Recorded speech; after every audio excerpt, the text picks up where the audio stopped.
මේ ලෞකික ජීවිතයේ සටනක්. දැන් අද ලංකාවේ මිනිස්සුන්ට විමුක්තිය ලොකු වමනාවක් නැහැ. ඇයි? කෑම නැහැ. බේත් නැහැ. ඔස්සාවල් නැහැ. මූලික අවශ්‍යතා සපුර ගන්න වටපිටාව අඩුයි. මූලික අවශ්‍යතාවල් නැති නිරෝගීකම නැති මිනිස්සුන්ට බණ කියලා අහන්න වෙලාවක් නැහැ. ලෙඩ ඔක්කොම. ඒ මිනිස්සු නිරෝගී කරවන්න ඕන.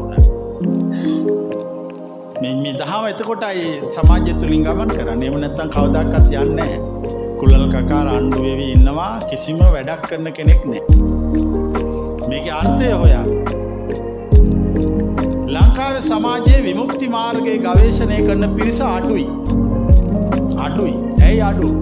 මේ ආර්ථික අර්බුදත් එක්ක. එතකොට මේකේ බුදුවරු 100ක් බුදු වුණත් වැඩක් නැහැ. මේ බුදුවරු ඔක්කොම එකතු වෙලා